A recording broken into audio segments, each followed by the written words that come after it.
Salutations, everybody. It is Matty here today. I hope you're all having a fantastic Monday, or about as fantastic as a Monday can go. Now, please pause for a second, okay? I know some people out there are just itching to pay PlayStation that extra money, pay EA that extra money, maybe even Xbox one day, that extra money. I get the anticipation. You want to spend the big bucks, but we're going to have a conversation on if that is truly necessary, okay? So pocket that cash, get your fingers off the keyboard.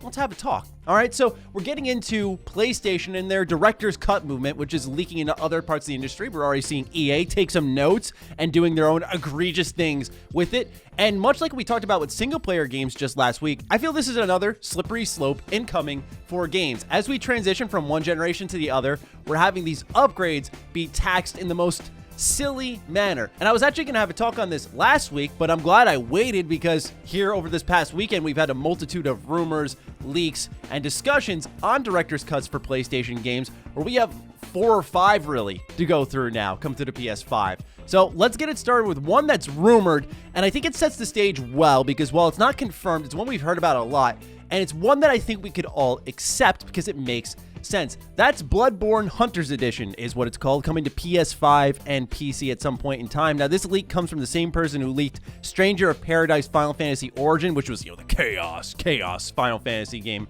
for those who don't remember. But this came from that same source, and they're also claiming that this is going to add some new quality of life enhancements in the terms of its visuals, as well as the 60 FPS that a lot of people really wanted for this game, and a couple of new weapons. Now, we'll see if any of that ends up being true, but here's the difference. Before we get into any of the other confirmed director's cut PlayStation titles, Bloodborne came out in the beginning of 2015. It is easily one of my top PlayStation exclusives ever, if not my favorite PlayStation 4 exclusive.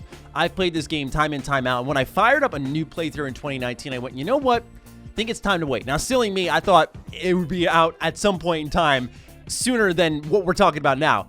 But this is one that makes sense because there's been a large gap in time, and I think you could justify paying for the game again because we are going to see those new bells and whistles. And once again, I think time is a major factor with these director's cut, whereas the next set of games we're going to talk about really don't have the benefit of a large gap of time that makes it easy to buy in for a second time. What do I mean by that? Well, Ghost of Tsushima Director's Cut is coming out just next month, August 20th. Ghost of Tsushima, a top 3 game of the year for me last year. Highly recommend you play it if you don't. If you waited to jump in, then please pick up the Director's Cut if it's your first time playing through the game, because this game is spectacular. With that in mind, however, this new Director's Cut comes with the Iki Island expansion, which brings about new weapons, areas to explore, mini games, enemy types, even animals to pet. How exciting. There are also PS5 exclusive features, which are where I want to really get into this conversation here, like fixing the Japanese lip sync, haptic feedback, adaptive triggers, 4K resolution options, 60 FPS, 3D audio, and now we talk about the upgrade paths. This was probably the most controversial, if you will, of all the director's cuts was Ghost of Tsushima because of all the different paths you could take and the price of said paths. So if you want to just take those enhancements like the 60 FPS, the 4K visuals, the 3D audio, you're going to pay $10 to upgrade from PS4 to PS5. Now, if you want those upgrades alongside the expansion from PS4 to PS5, you will pay $30. That's if you already own Ghost of Tsushima. If not, and you're buying in for the first time, it's a $70 game now if you're buying it for the PlayStation 5. I'm of the mindset, and I don't think this is too hot of a take here, so pardon me if I get a little blunt, that these types of quality of life enhancements where Ghost of Tsushima, as far as I remember, already ran in 60 FPS in back compat, which was really awesome to see. So one of those features was already there just by throwing the disc in. I'm of the mindset that these quality of life enhancements, while they are requiring work on the tech end that many of us do not know about, simply put, they got to realize that no one's itching to pay for them. That's just not it. People want to pay for content. So something like Iki Island, I'll pay for. Hand over fist, I'll pay for it. But what's happening is we're being nickel and dimed with what I feel are these director's cuts, which are rebranded remasters. Let's call it as it is. What do I mean by that as well? Well, we can get into Death Stranding, which is also getting its own director's cut. This is launching September 24th, 2021. This one is a little more easy to digest, I believe, because it's adding a bunch of new contents like modes, equipment, weapons, missions, areas to explore, expanded storylines, enhancements to the UI. Honestly, in a lot of ways, as someone who skipped out on Death Stranding because I went, hey, this game doesn't look for me, when they actually added, gameplay, I went, hey, whoa, this actually, like, I could get into this because there's things in between to do. This looks cool. And what's neat is that if you want to upgrade from PS4 to PS5 to get all the content, it seems, as well as the enhancements, it is $10. Or at least that's what they say, to the digital deluxe edition, which I looked it up, and that seems to include everything else that's going there. Afterwards, from the same Bloodborne leak, we saw the Uncharted Nathan Drake collection, which looks to come with Drake's Fortune, Among Thieves, Drake's Deception, A Thief's End, and Lost Legacy. When you already had a Uncharted Remaster collection, PlayStation may be deciding to slap together all of these PlayStation Uncharted games and throw them into a collection to resell again. So, as you can see, they have really just gone all in on this potentially. And since we've already covered mostly what's good and bad about this situation, I want to talk about why they're doing all this, and it's really because it's easy output, right? It addresses the issue of there's no games on PS5 right now, where they've done a great job with exclusives so far. But, of course, after Ratchet and Clank Rift Apart, there is that gap. It's like, all right, we got Deathloop, and there's been rumors of Ghostwire Tokyo, which I think we all expect to be delayed, but there's really not much else going on here. So how do you quickly get games out? You upgrade the old ones because the game's already made, so you put a couple of bells and whistles on it, and you resell it. So that's what PlayStation is doing now, because a lot of these companies have already made their games, and we're waiting for news on, say, the new Horizon Forbidden West game. That looks incredible. So when you look at what they're doing here, it is smart and strategic because it's going to sort of fill out these gaps in their holiday lineup and in their early 2022 lineup. And while I understand it, it doesn't mean I like it. I look at something like Smart Delivery and I can't help but sit there and go, wow, okay, so they are charging you for some of these upgrades where with Xbox you can like throw the disc in. And I just can't help but worry because we're going to talk about EA now, where other companies are going to see this and go, well, yeah, it is all consumer friendly and nice if we don't charge them, but we can charge them because people want to be charged by PlayStation.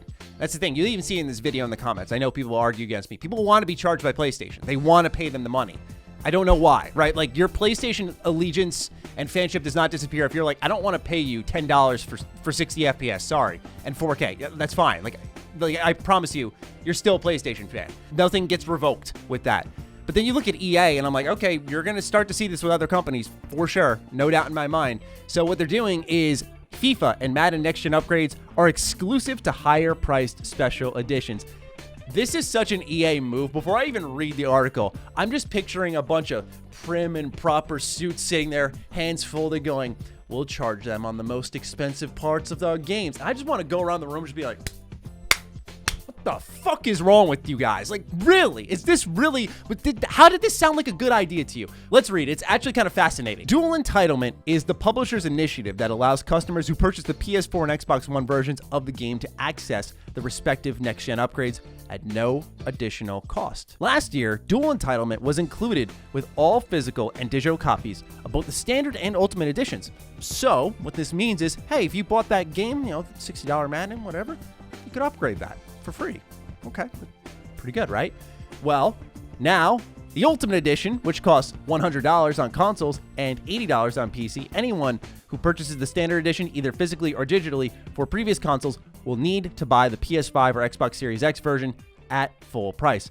Oddly, anyone who buys physical copies of Madden NFL 2022 will be eligible for Dual Entitlement this year, but only if they purchase the MVP Edition, which costs $100, or the Dynasty Edition, which costs $120. So they went from what PlayStation was doing, which was about $10, you know, $30 if you want the expansion content, which looks pretty good all of a sudden, and EA's like, we're going to charge them a whole nother fucking game. But it's such an EA move, so part of me is like not surprising. It's fascinating. They do such a great job with something like Mass Effect Legendary Edition. You go, oh man, like maybe they're getting it. You hear the rumors of a Dead Space remake, and you think, wow, they're bringing it back. Like EA might be listening to some extent. They'll never be great, but maybe they're listening. That's fine. And then you see this and you go, things. I feel foolish for buying it a little bit.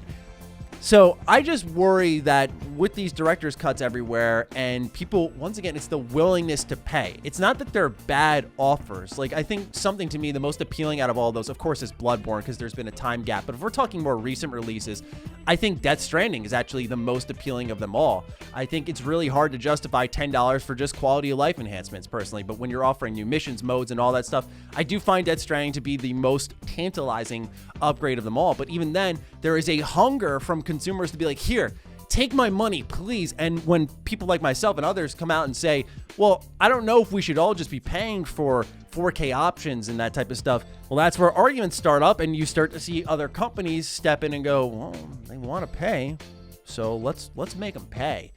I understand with sports games, right, when it comes to EA, you could sit there and say, well, some people only play sports games. So for them, $100 for one game for the year, sure.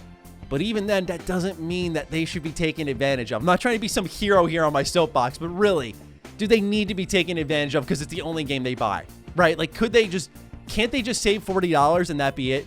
Can't they save $60 and that just be it? And why are these companies with so much money? I know PlayStation's wallet has been dwarfed by Microsoft because of their substantial acquisitions of like $7.5 billion. I get it, but PlayStation has a fuck ton of money. EA has a fuck ton of money. Okay, we need to stop pretending because Microsoft's made these big purchases that these companies are like hunting down table scraps. They're like $10 here, $15 here. No, they make so much money. They make so much money. We do not need to have them take the table scraps. Demand it. I can't help but look at these third-party free next-gen upgrades and go, wow, they're doing it for free. But someone like PlayStation can't hand out something for free for one of their biggest exclusives in Ghost of Tsushima. Kind of surprising. But anyway, conversation that I was itching to have. I'm sure it'll go fantastically with the audience. So let me know what you're thinking in the comments down below. Other than that, be sure to follow me on Twitter. Follow me on Instagram. Those links are in the description down below. And a big thank you to all the patrons and the members who are supporting the content we're doing here, the variety, the different pushes we're doing. This past week, I was really sick, so thank you so much for supporting me so I could just take a day off. I really needed it. Thank you all so much. I'll talk with you very soon. Stay sexy, stay active. I love you all. Peace.